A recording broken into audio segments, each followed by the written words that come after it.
warahmatullahi wabarakatuh. Waalaikumsalam warahmatullahi wabarakatuh.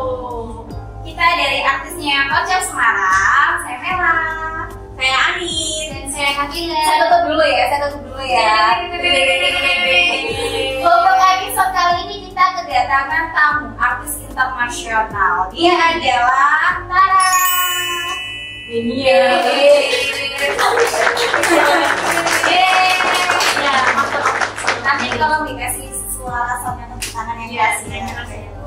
Karena sesuai dengan tamunya hari ini spesial di Kocok Semarang. Jarang-jarang ya saya bisa menerbangkan artis internasional. Kita akan membahas tentang keHRD-an ya, karena kita kedatangan HRD pusat dari PT Kontenia Katama, yaitu Ibu Denia. Selamat datang Ibu Denia di Kocok Semarang. Halo semuanya. Sudah tidak membahas tentang sales lagi, tapi kali ini kita akan membahas dari bukunya Sabrina Ara, yaitu It Is Bad or Good Habit. Dan kali ini kita akan membahas karena kita sekarang lagi banyak banget mengalami perubahan yang tiba-tiba. Iya, hanya musim aja yang tiba-tiba panas, tiba-tiba hujan, tapi kita akan mengalami perubahan, tiba-tiba berubah, berani berubah dan menerima perubahan. Maksudnya akan langsung sedikit berani berubah dan menerima perubahan. Kira-kira apa yang terjadi ketika kita tidak bisa menerima perubahan? Apa yang terjadi ketika kita tidak bisa menerima perubahan? Ya, kita akan stuck di suatu masa, tapi diri kita kan pasti akan terus berubah ya. Dia semisal kita tidak menerima pendewasaan kita, makanya muncul istilah childish, karena badan kita aja yang besar, tapi pribadi kita masih seperti anak kecil. Nah, seperti itu juga di perubahan yang lainnya. Kayak misal di perubahan di perusahaan gitu. Pasti akan ada improvisasi. Kalau kita nggak ngikutin perubahan tersebut, ya kita akan ketinggalan sama perusahaan.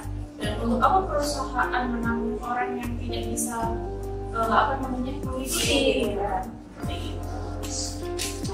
Itu kalau dari sisi bedanya ya. Kalau dari sisi kita sebagai staff nih, kita yang mengalami perubahan itu sendiri, itu bisa kerja sebagai objek perubahan. Ya, kalau misalnya kita nggak ikutin perubahan dari peraturannya perusahaan, ya kita nggak bisa kerja. Kan pasti kita punya emosi sendiri, kayak kemarin kayak gini kok caranya, kok sekarang diikutin kayak gitu. Nah, padahal kan perusahaan kan maunya kita yang ikutin peraturannya mereka gitu. Nah, jadinya ya kita nggak bisa kerja, jadi nggak bisa ngikutin. Apalagi tentang sistem ya, kalau administrasinya berubah nih, misalnya dari akun aktifin berubah jadi pakai jurnal misalnya seperti itu. Nah, ini kan kita nggak bisa kerja jadinya, karena kita sama di aktifin kayak gitu. Kalau menurut Mbak Ani nih, kira-kira apa sih yang membuat orang itu tidak mau berubah dan mengikuti perubahan? Yang pertama adalah pandangan dia ya. Pandangan mungkin terhadap suatu perubahan itu akan berdampak di kehidupannya sendiri, di pekerjaannya. Jadi dia merasa nanti kalau ada perubahan itu akan semakin menyulitkan. Terus ketika ada perubahan itu akan berdampak pula pada kinerjanya dia kan. Nah, berarti berarti kalau nggak mau, berarti dia berada tetap di zona nyaman. di zona itu. Kira-kira menurut Mbak Ani akibatnya apa kalau misalkan dia tetap berada di zona nyaman? Yang pastinya kita akan merasa tertinggal ya. Merasa tertinggal itu kan ibaratnya gini, orang itu udah pakai cara yang baru nih. Kenapa kok kita masih stuck aja di sini? Toh yang namanya kita berubah itu kan pasti ada penuh juga resiko, tapi juga mempertahankan suatu perubahan itu kan juga termasuk resiko di tengah ketidakpastian. Jadi dua-duanya itu aslinya juga sama-sama memiliki resiko. Kalau dari jawabannya Mbak Ani yang menurut Denia nih, bagaimana sih, apa sih yang akan dilakukan oleh HR atau bagaimana sikap HR terhadap karyawan? Kan pasti di antara staff itu pasti ada yang udah deh aku tuh nggak mau, aku di sini lebih nyaman di sini gitu. Ya staff di situ itu apa yang akan dilakukan oleh dari sisi ke HR dia? Oke, jadi akan ada dua opsi kalau menurut saya. Misal HR-nya ini atau company-nya ini agak saklek, ya pasti akan kayak take it or leave it gitu kan.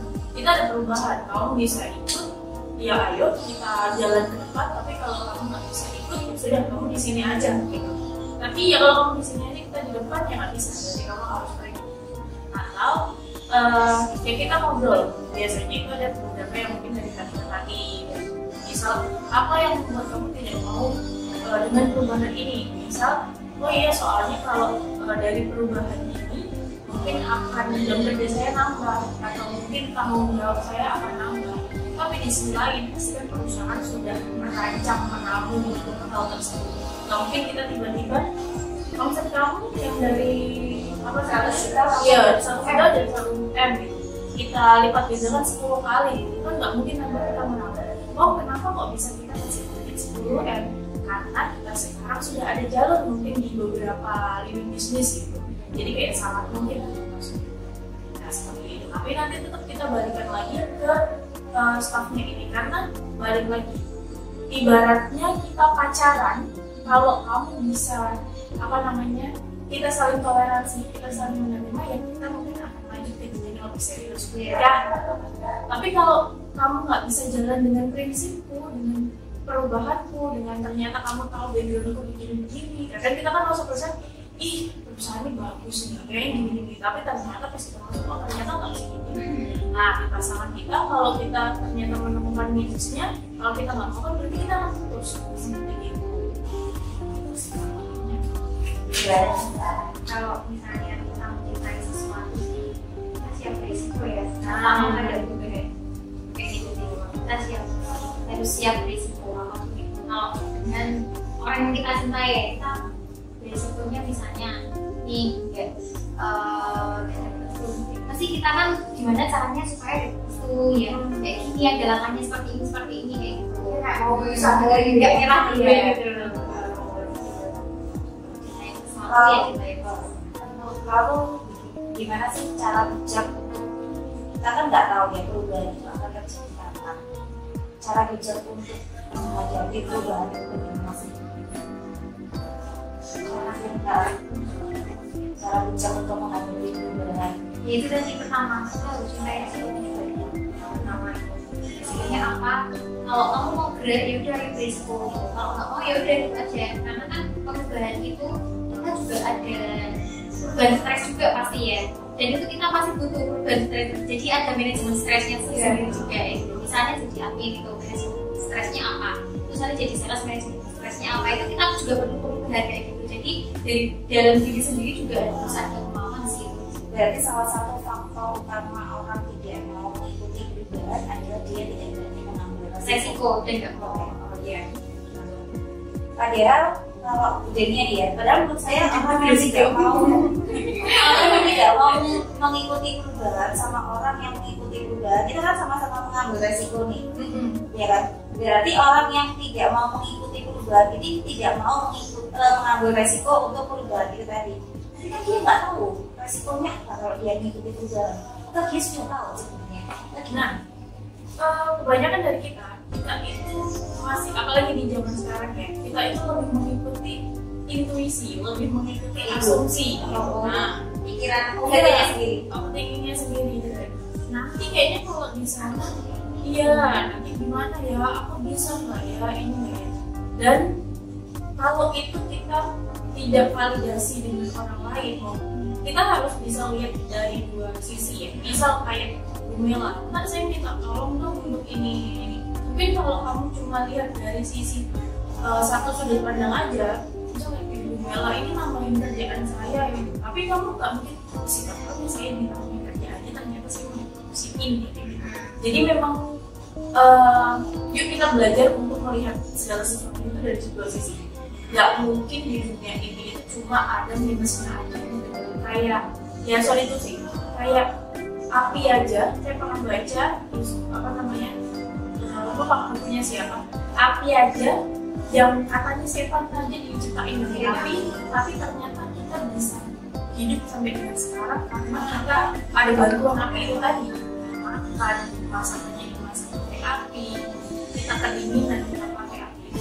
Jadi nggak semua hal buruk yang di mata kita itu ada sebenarnya buruk untuk diri kita. Jadi sesuatu yang buruk itu tergantung sudut pandang.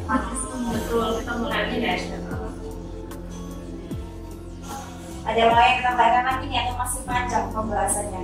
Ingin bayangin ini Kalau aku mungkin dari Mbak Nabila ya, cara kita menghadapi suatu resiko itu kan tadi dengan berani lah, salah satunya adalah sikap keberanian kita, dan juga kita perlu mengantisipasi resiko yang ada. Mungkin adalah ketika kita juga berpikir bagaimana kemungkinan yang akan terjadi, baik itu kemungkinan baik dan buruknya.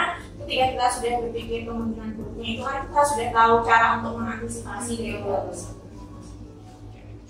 untuk tahu resiko atau perubahan tadi ya, selain mengantisipasi tadi berarti mengambil resiko ya, kita harus jadi orang yang fleksibel. Kalau jadi kaku jadi manusia kamu jadi kaku manusia, jadi manusia kaku kayaknya mukanya gampang ribut gitu ya, cepet tua kayaknya, nggak ada ketawa-ketawa hidupnya hitam banget, gelap banget gitu. Makanya jadi manusia, jadi orang, jadilah pribadi yang fleksibel. Kita seperti bunglon lah ya, kita di sini Mbak Nabila di rumah seperti apa, di lingkungan sama teman-teman sekolahnya seperti apa, jadi di kantor jadi pribadi seperti apa ya, kita ngikutin dengan siapa kita ngomong. Karena itu selain tadi mengantisipasi perubahan, itu berani mengambil resiko jadi orang yang fleksibel, kita juga harus menambah jadi pribadi yang memiliki wawasan yang luas, sehingga kita juga tahu nih kedepannya ini kira-kira akan ada perubahan apa ya, yang meskipun kita bukan dukun yang mengetahui kedepannya ada apa ya, begitu ya bedanya. Betul.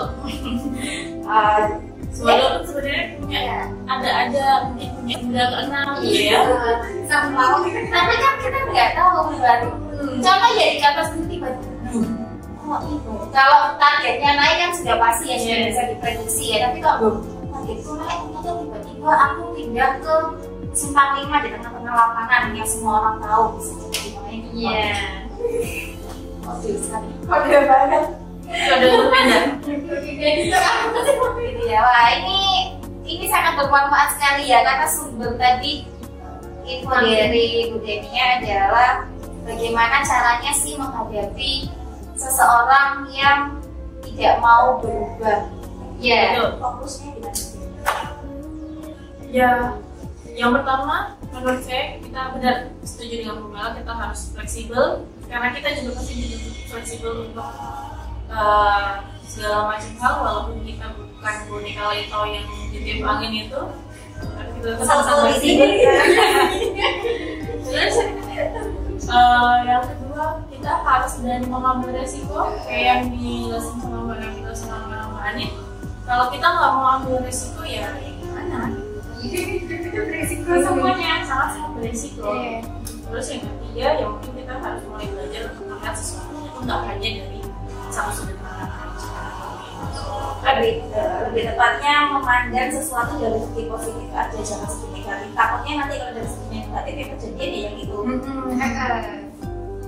Dan kurang lebihnya saya balikin ke Ini tadi menarik, kamu ditambahin kerjaan, kamu kan nggak tahu, mungkin kamu lagi kecewa setelah diuji, siapa tahu nanti kamu, apakah itu adalah yang Mbak Nabila pikirkan ketika Mbak Nabila kecewa perubahan dari seorang administrasi ngadepin Pak Excel karena kertas tantangannya jadi dikuasai menghadapi moodnya orang yang berbeda-beda, dan ketika mood orang yang dihadapi sama mood kita sendiri itu berbeda. Iya betul, itu juga termasuk sih. Karena di admin moodnya cuma kan kamu sales dan pasti nggak ada hubungannya sama kita sendiri eksternal ya. Nah kalau ini di sana tuh tantangannya lebih ke orang juga, ke orang lain kayak gitu. Jadi memang itu pilihan juga ngambil karena aku butuh tantangan yang baru. Tantangan aku udah saya kuasai insya Allah semuanya. Jadi sekarang tantangan apa yang sekarang mau diambil bagi yang belum TFC? Iya, percaya sih. Udah. Itu yang masih apa lagi? Semoga bermanfaat ya guys buat yang nonton. Jadi apapun kondisinya kita harus siap menghadapi resiko, kita harus siap menerima perubahan. Kalau kamu nggak mau berubah ya udah tinggal aja. Ya udah tinggal aja di rumah, ya udah nikmatin aja hidupnya sekarang. Kalau kamu nggak mau berubah, menderitanya kamu, kesedihan kamu, apapun yang kamu alami sekarang ya itu adalah akibat dari keputusanmu sendiri, tidak ada campur tangan dari orang lain. Karena yang memiliki hak penuh atas diri kita adalah diri kita sendiri. Apapun yang orang lain katakan, kalau kita sendiri tidak mau berubah, ya berarti kan kita yang salah. Semoga bermanfaat. Sampai jumpa di episode selanjutnya. Boleh startnya kira-kira episode besok itu siapa lagi? Kita tunggu. Ya,